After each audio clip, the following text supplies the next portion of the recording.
खुलुमबाय लोगोफोर, गोजोन फुंबिलि बयनिसिमबो। नोंथांमोनखौ गोदान भिडिअ'आव आरो फिन खेबसेबाव बयखौबो बरायनाय बावहरग्रोनाय जाबाय। आं दिनै नोंथांमोननि सिगाङाव 30 एप्रिल 2025 मायथाइ एबा 16 बैसाग दान 1432 मायथाइ बुधबारनि सानसेनि फानजामुथिखौ फरायथिनो लादों। आसा खालामो नोंथांमोनहा भिडिअ'खौ नायना मोजां मोनगोन। गिबियावनो दङ मेष राशि। दिनै ग्रहफोरनि मोजां थाथाया नोंथांनि जौगानाय आरो दावगानायनि लामाखौ गोरलै खालामगोन। नोंथांनि गेजेराव माखासेया फालांगि फेहेरनायनि थाखाय सानथांखिफोर बानायनो हागौ आरो बेफोरखौ मावफुंनायाव जाफुंसार जानो हागौ। राङारि मुलाम्फाया आसा खालामनायनिख्रुइ साबसिन जागोन। नोंथाङा गुबै सम्पथि एबा स्टक मार्केटआव रां थिसननो हायो। नखरारि बिथिङाव हास्थायनाय हाबाफोरखौ थि समावनो फोजोबनाय जागोन। मोजां मोनग्राफोरनि गेजेराव खाथिया बांगोन आरो माखासेनि थाखाय जुलिनि थांखिफोरा गोख्रों जानो हागौ। खामानिजों सोमोन्दो गोनां दावबायनाया मुलाम्फा गोनां जागोन। नोंसोरनि गेजेराव माखासेया जरायाव सानायनि थाखाय उसुबिदा मोननो हागौ। नोंथांनि दिनैनि खाफालगोनां दिगआ जादों सानजा, खाफालगोनां अनजिमाया जादों 6 आरो खाफालगोनां गाबा जादों गुफुर गाब। वृषभ राशि। नोंथाङा सानसे थाजिम मोनगोन। नोंनि सोरगिदिं जाबाय थानाय धोरोमारि हाबाफारिफोरा नोंथांनि सिङाव मोजां गोहो लाखिगोन। मानसिफ्रा नोंथांजों गोजोनगोन। नोंथाङा मोनसे गिदिर फालांगियारि हानजाजों लोगो जानायनि बाथ्रा साननो हागौ। जुदि नोंथाङा सोरखौबा मोजां मोनो, अब्ला नोंथाङा दिनै नोंथांनि मोनदांथिफोरखौ बिसोरनो फोरमायनो हागोन। नोंथांनि सानस्रिफोरखौ फोरमायनाया थारैनो नोंथांखौ जाफुंसार खालामगोन। नोंथाङा आसा खालामनायनिख्रुइ बांसिन धोन आरजिनो हागौ। आरिमु आयदाजों सोमोन्दो गोनां सुबुंफोरा मोनसे फोरबोआव बाहागो लानो खाबु मोनगोन। मानसिफ्रा नोंथांनि सोरजिथायखौ बाख्नायगोन।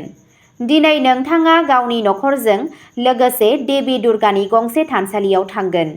मा दुर्गानिफ्राय बोर ला आरो नोंथाङा दावगागोन। नोंथांनि दिनैनि खाफालगोनां दिगआ जादों सा-सोनाब, खाफालगोनां अनजिमाया जादों 9 आरो खाफालगोनां गाबा जादों रेजें गोथां गाब। मिथुन राशि। दिनै नोंनि आखल आखुआ न्यायगोनां जागोन। बादायगिरिफोर आरो सुथुरफोरा लोगोफोरनि मुङाव थाखोमायोब्ला गावसोरनि नाजानायाव फेलें जागोन। दावराव दावसिनिफ्राय जेसेबां हायो एसेबां जानथाय लाखि। नोंथांनि आबुं जायै लुबैनायफोरा दिनै आबुं जानाय नुगोन। दिनै गासैबो रोखोमनि जेंनाफोरखौ फोजोबनो हायो। सिगांनि मोनदांथिफोरनिफ्राय सोलों आरो सिगांथिं आवगाय।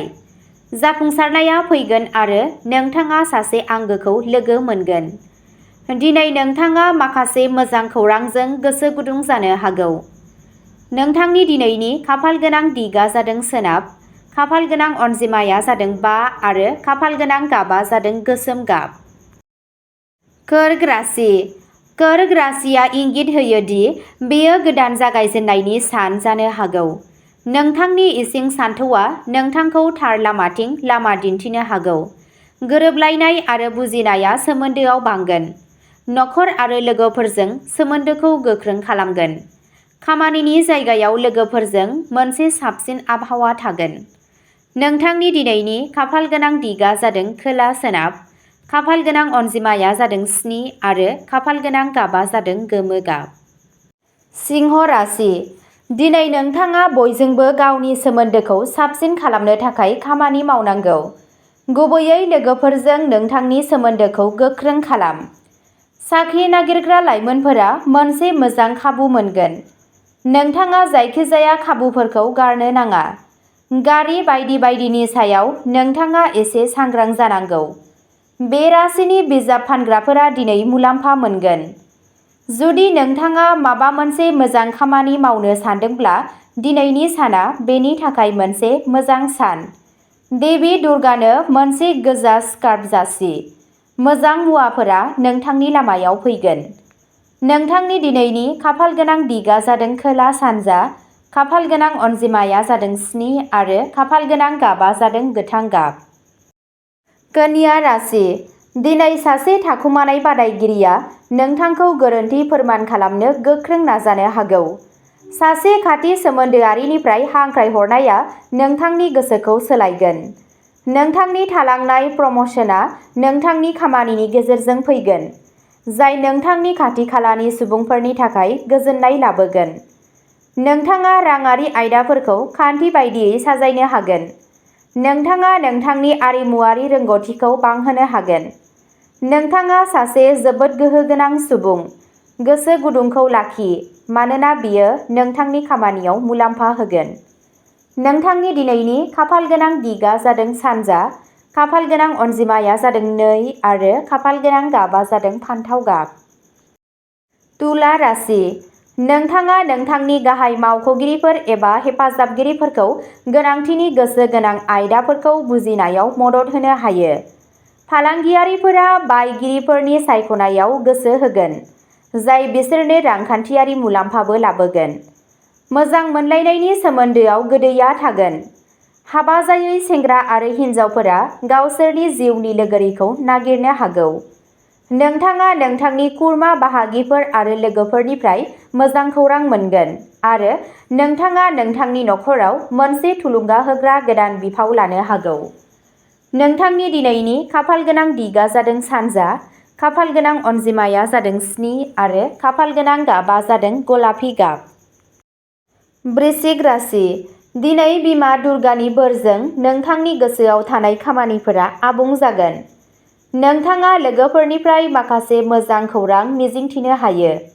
मावख'आव नोंथाङा बिबानगिरिफोरनिफ्राय मदद मोनगोन। फालांगियारि सेक्टराव गोहोम गोनां सुबुंफोरखौ लोगो हमनायाव नोंथाङा मदद मोननो हागौ। नोंथांनि दावगानाया रोखा जाबाय। अननायआ नोंनि जिउआवनो थागोन। दिनै नोंथाङा नोंथांनि सोरगिदिं थानाय जिरादफोराव गोरलैयैनो रंजानाय मोनगोन। गेदेरफोरनि बोर नोंथांजों थागोन। सावस्रिनि बेलायावबो गासैबो साबसिन जागोन। देबि दुर्गानो नालेंखर बाव आरो गासैबो मोजाङै थांगोन। नोंथांनि दिनैनि खाफालगोनां दिगआ जादों सोनाब, खाफालगोनां अनजिमाया जादों 3 आरो खाफालगोनां गाबआ जादों गोमो गाब। धनु राशि। दिनै नोंथाङाबो रां थिसननायनिफ्राय गोजानाव थानांगौ। नोंनि लोगोआ सानसे नोंनि बागै सानबाय थागोन। बिसोरनो मोनसे गोदै सारप्राइज होनो सानथांखि बानाय। नोंथाङा नोंथांनि जिउ लोगोरिनिफ्राय आबुं हेफाजाब मोनगोन। गावनि आंगोजों लोगो हमनाया गोजोनथाव जागोन। फरायसाफोरा गावसोरनि सोलोंथायाव गाज्रि फिथायनि थाखाय जेंनाजों मोगा-मोगि जानो हागौ। गासैबो थाबथानानै थानाय हाबाफोरखौ दिनै आबुं जानाय नुनो हागौ। साख्रि नागिरग्राफोरा साख्रिनि खाबु मोनगोन। नोंथांनि दिनैनि खाफालगोनां दिगआ जादों खोला-सोनाब, खाफालगोनां अनजिमाया जादों 8 आरो खाफालगोनां गाबआ जादों रेजें गोजा गाब। मकर राशि।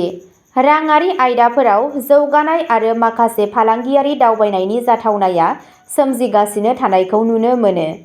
नोंथाङा रांखान्थियारि हाबाफोराव जाफुंसार जानो हागोनआ रोखा। नोंथाङा गोहोम गोनां आरो गोनांथार सुबुंफोरखौ लोगो हमनो हागौ, जाय नोंथांनि थाखाय जोबोद मुलाम्फा गोनां जागोन। दिनै नोंथाङा मुलाम्फा गोनां डिलफोरजों मोगा-मोगि जानो हागौ। नोंथाङा नोंथांनि जिउ लोगोरि आरो नखरजों रंजाथाव सम हगारगोन। नोंथाङा नोंथांनि एबा नोंथांनि खुदियानि सोलोंथायनि थाखाय एसे जिंगा जानो हागौ। सावस्रिया दिनै एसे सोलाय-सोल' जानो हागौ। नोंथांनि दिनैनि खाफालगोनां दिगआ जादों खोला, खाफालगोनां अनजिमाया जादों 6 आरो खाफालगोनां गाबआ जादों गोथां गाब। कुम्भ राशि। दिनै नोंथाङा मावनाय मोनफ्रोमबो खामानिया थाबैनो सुस्रांजागोन। मावख'आव नोंथांनि खामानिनि थाखाय नोंथाङा बाख्नायनाय मोनगोन। नोंथाङा मोनसे मावथांखिनि सायाव नोंथांनि बिबुंथिखौ फोरमायनो मोनसे खाबु मोनगोन आरो बिबानगिरिफोरा नोंथांनि इनपुटखौ बाख्नायगोन। नोंथाङा लिरनाय हाबाफोराव गोसो होगोन आरो खुसि आरो जौगानाया बांगोन। नखरारि गोजोन आरो खुसिखौ लाखिनाय जागोन।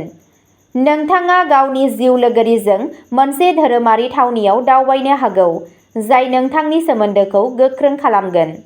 नोंथांनि बिमा-बिफाया नोंथांनि खस्थ'जों गोजोनगोन आरो नोंथाङा नोंथांनि गासिबो नाजानायाव बिसोरनि मदद मोनगोन। बिमा दुर्गानो कस्मेटिक बेसादफोर जासि। नों मोनफ्रोमबो खामानियाव जाफुंसार जानो हागोन। नोंथांनि दिनैनि खाफालगोनां दिगआ जादों खोला-सानजा, खाफाल गोनां अनजिमाया जादों 1 आरो खाफाल गोनां गाबा जादों गलापि गाब। मीन राशि। दिनै नोंनि सिङाव थानाय गाराङानो नोंनि थार लोगो जागोन। दिनै नोंथाङा गावखौ मोनसे नखरारि हाबाफारियाव मुखुब मोननो हागौ। नोंथाङा खामानिनि जायगायाव जेंनाजों मोगा-मोगि जानो हागौ। आयआ बाङाइ जानो हागौ आरो खरसाया बांनो हागौ। देहायारि आरो गोसोआरि गोहो आरो थाजिमथिनि आंखाल जागोन। नोंथाङा मोनदांगोन दि जाफुंसार जानो थाखाय अरआ नोंथांनि सिङावनो दं आरो नोंथाङा नोंथांनि थांखिसिम सौहैनो थाखाय जेसेबां हायो मावगोन। नोंथांनि दिनैनि खाफाल गोनां दिगआ जादों सा-सोनाब, खाफाल गोनां अनजिमाया जादों 5 आरो खाफाल गोनां गाबा जादों दावरायनि गोथां गाब। अब्ला दिनैनि राशि फरायथिनाया एसेनोसै। नोंथांमोनहा बेबादिनो सानफ्रोमबोनि फानजामुथिखौ मिथिनो थाखाय चेनेलखौ साबस्क्राइब खालामनानै लादो आरो भिडिअखौ मोजां मोनदोंब्ला अन्नानै लाइक, शेयार आरो कमेन्टबो खालामनानै होलांब्लानो जाबाय। गोजोन्थों।